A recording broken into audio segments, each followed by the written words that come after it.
I thank the chairman and the ranking members for the opportunity to offer testimony today. Prior to 2009, I felt that supporting the IPCC consensus on climate change was a responsible thing to do. I bought into the argument, don't trust what one scientist says, trust what an international team of 1,000 scientists has said after years of careful deliberation. That all changed for me in November 2009 following the leaked ClimateGate emails that illustrated the sausage making and even bullying that went into building the consensus. I started speaking out, saying that scientists needed to do better at making the data and supporting information publicly available, being more transparent about how they reach conclusions, doing a better job of assessing uncertainties, and actively engaging with scientists having minority perspectives. The response of my colleagues to this is summed up by the title of a 2010 article in the Scientific American. Climate heretic Judith Curry turns on her colleagues. I came to the growing realization that I had fallen into the trap of groupthink. I had accepted the consensus based on second-order evidence, the assertion that a consensus existed. I began making an independent assessment of topics in climate science that had the most relevance to policy. And what have I concluded from this assessment? Human-caused climate change is a theory in which the basic mechanism is well understood, but whose magnitude is highly uncertain. No one questions that surface temperatures have increased overall since 1880, or that humans are adding carbon dioxide to the atmosphere, or that carbon dioxide and other greenhouse gases have a warming effect on the planet. However, there is considerable uncertainty and disagreement about the most consequential issues, whether the warming has been dominated by human causes versus natural variability, how much the planet will warm in the 21st century, and whether warming is dangerous. The central issue in the scientific debate on climate change is the extent to which the recent and future warming is caused by humans versus natural climate variability.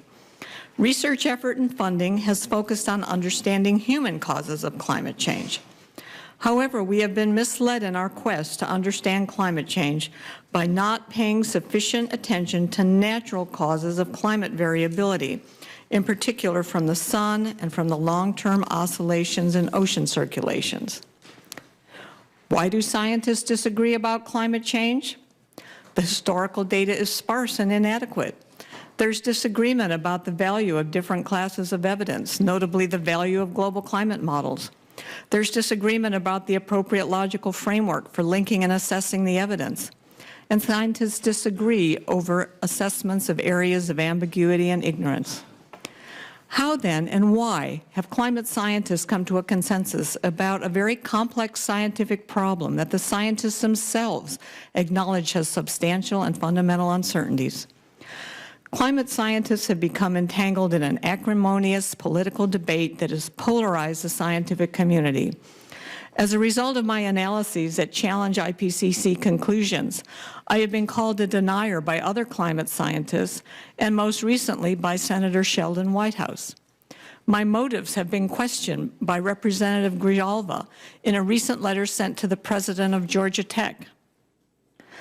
There is enormous pressure for climate scientists to conform to the so-called consensus. This pressure comes not only from politicians, but from federal funding agencies, universities and professional societies, and scientists themselves who are green activists. Reinforcing this consensus are strong monetary, reputational, and authority interests. In this politicized environment, advocating for carbon dioxide emissions reductions is becoming the default, expected position for climate scientists. This advocacy extends to the professional society that publish journals and organize conference. Policy advocacy, when combined with understating the uncertainties, risks destroying science's reputation for honesty and objectivity, without which scientists become regarded as merely another lobbyist group. I would like to thank the committee for raising the issue of data versus dogma in support of improving the integrity of climate science. This concludes my testimony.